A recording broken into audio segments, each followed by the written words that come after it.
Rhoda, and the other one is Flossie. Red Rhoda's on the left and Flossie's on the right? Yeah. Fluffy Flossie. Okay. And you can see how they like to pack. They also like to take sand dirt baths. They dig little holes and lay in it, and they make this noise.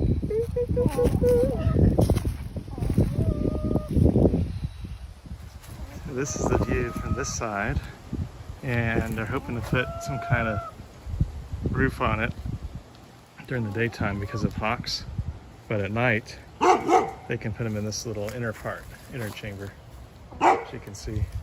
Cat is very curious, but hasn't bothered him so far. So these are supposed to be egg laying? Yeah, they would lay in that part there. They have it today, but we've only had them one day.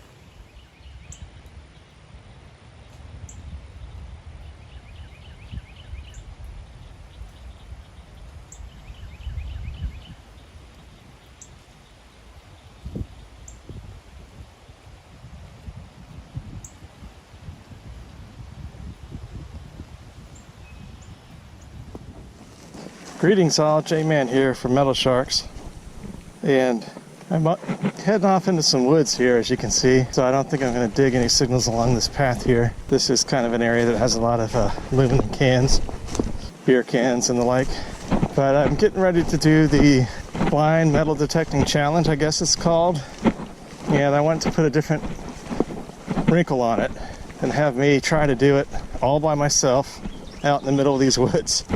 So that might be interesting, huh? So yeah, I'll have to blindfold myself and do this challenge that way.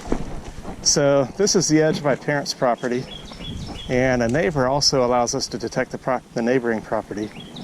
So I've been back here before, but I was using a different machine just to test it out, and it seems like there might be a bottle dump or something in here. So I want to go back in here and explore some more, but I've got to figure out the best way to get in because it's really thick woods with a lot of briars.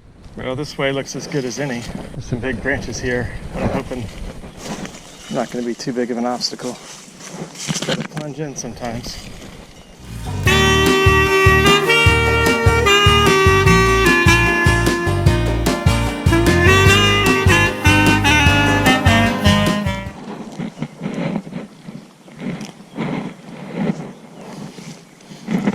Okay, I think I'm on a bit of a property line or trail here.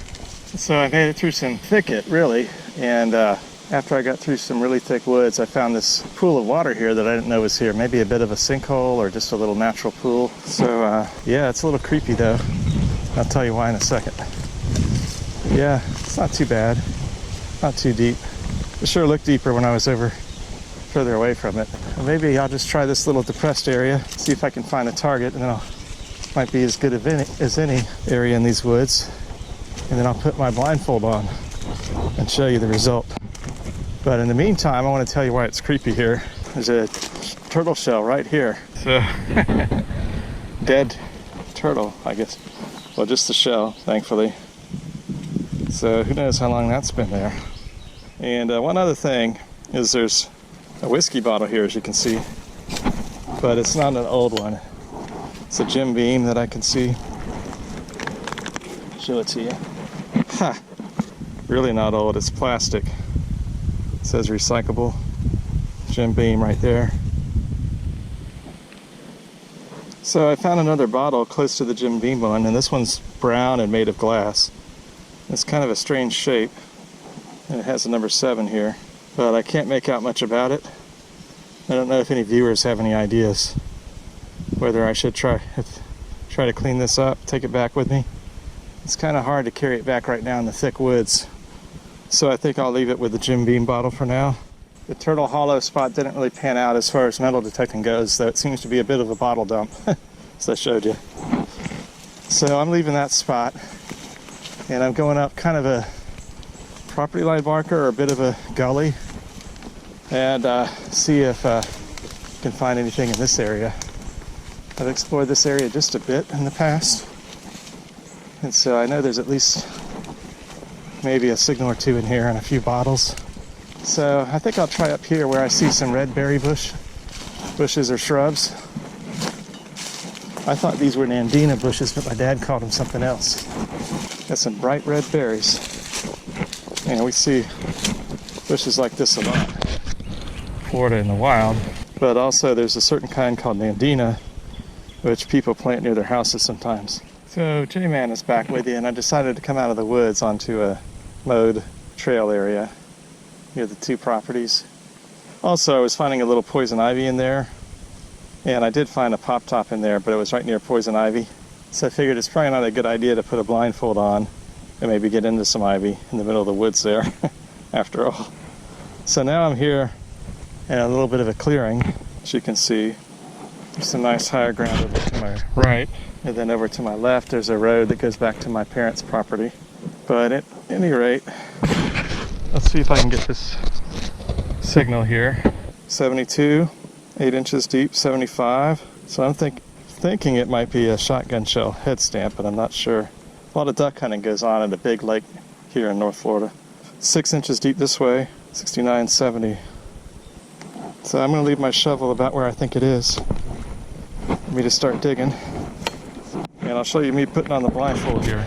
Okay, so this is going to be a little tricky for a couple of reasons. Number one, I'm here solo. I have to do the filming and the blindfolding and everything. But number two, I also wear glasses, as you've probably noticed. So I'm almost kind of Coke bottle style glasses. Pretty good prescription. So I'm going to just tuck those into my shirt. Okay everyone, I just want to show you before I get started that I have my Detecting Smith shirt on. As you can see the logo there, hopefully. Getting ready to do this, so I've got this blindfold here. So I'll just put it on as best I can. And I'll try to show you this when I get done here. Okay, so I borrowed this bandana from my mom, and trying to fold this in half diagonally. So it's kind of a dark material, black and white. And the wind's kicking up, so not easy doing this right now. Then I'm just going to roll it up a little bit to make it harder to see.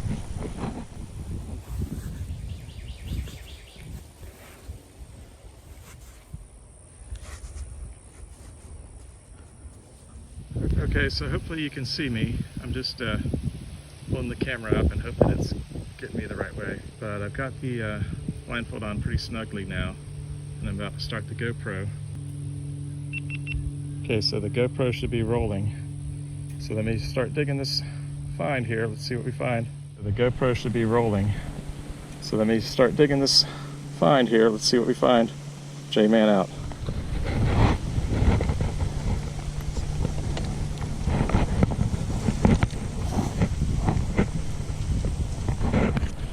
Okay, so my foot is right. Oh yeah, just remembered I don't have the headphones on. Might help a little, huh? Man, I can't find the pinpoint button.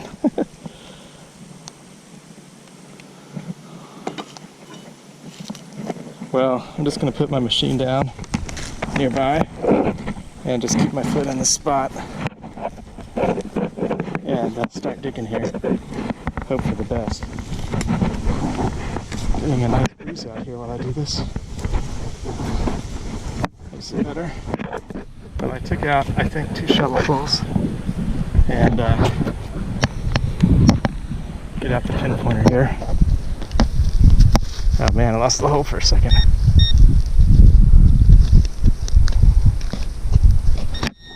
So I know the pinpointer's working. Okay, I'm getting something right here.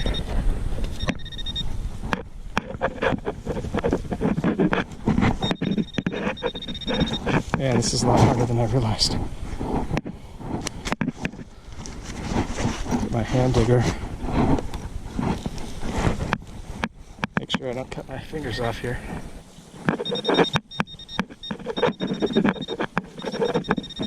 I guess this target's not too deep.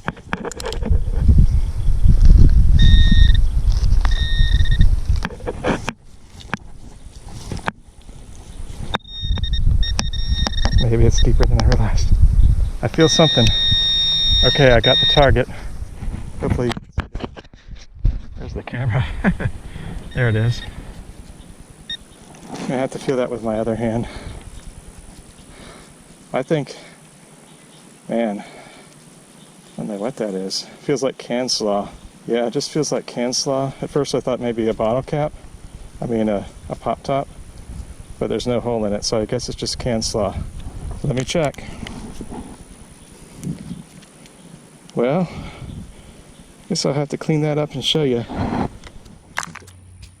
Oh man, I was going to show you me taking the blindfold off and I dropped my find. But anyways, I'm going to take the blindfold off now. Okay, now let's see if I can find the find again. I dropped it. So this is how things have ended up here. My hole is right over here. And my find is somewhere down here. I just dropped it. Didn't know I'd have to find it a second time. Get too close to my shovel. Pretty high grass here. Get the machine back again and find it again that way. So yeah, 70, 75. So here it is. Piece of scrap metal. And I think it's just a piece of beer can. So that's about it. And I might try a few more swings around here. So I just wanted to show you a waterway between a main large lake in North Florida and a smaller lake near where my parents live. And this is a site you normally can't see because normally it's not mowed back this close to the channel. But my brother mowed this recently, so I just wanted to show it to you. Very pretty and peaceful out here. So J-Man again with Metal Sharks, and I was just making an underpass through the woods on my way back to my parents' house. And this is why I had to be so careful and avoid the woods and actually go out in the clearing. Poison ivy right in the middle of the woods. But just briefly, I want to show you something over here. Pretty cool. See that trash in there? That's actually being put to good use. It's part of a bird nest. You see it from a different angle here. Try not to get too close because I don't want to put human scent on the bird nest or anything. Pretty cool there. It's kind of on a branch that's leaning way over here. So the J-Man is just coming back out of the woods here. I had an 81 signal on the edge of the woods, and I think I have it over here in my side pile. 79, 81 signal, kind of irregular. Okay, looks like I found it. Now this is interesting. I think maybe it's a nozzle or something, but I'm gonna get out of here and show you more of my wrap up because the mosquitoes are bad right here. Well, the real Smokey Joe sitting in the boat. Give us a meow. Hey Smokey. Smokey Joe, what do you say to YouTube? How's it going, buddy? Welcome to the tube. Good kitty. Hey boy. I don't like that too much. There he is. Smokey. There he is. Little feisty devil. Oh my gosh. I don't know why he bit me. I guess he doesn't like gloves too much. So this is the J-Man with a wrap up from doing the blind treasure hunter challenge. And as you can see here, this was the piece of can slaw that I found on the actual challenge. But I didn't show this one, but it was a big nut that I found while out detecting, and it was pretty near the canal area that I showed you. So I might need to go back there and investigate some more because that was pretty unusual. I don't know how that got there. There might be other relics there. It has some age on it. But I did show you this. It's kind of a double nozzle. So I don't know why a hose nozzle piece was way out there on the edge of the woods. And there's a big field near it. So maybe somebody had a garden way out in the field back in the day. So I might want to detect there some more. But overall, it was a good experience doing the challenge, and it really made me appreciate metal detecting and try not to take it for granted and appreciate the permissions you get and the beauty of nature when you get out detecting. Because all of a sudden, when you're deprived of one of your senses and you're trying to detect, it was harder than I realized. But at any rate, I hope this got you thinking a little bit and hope you enjoyed this one.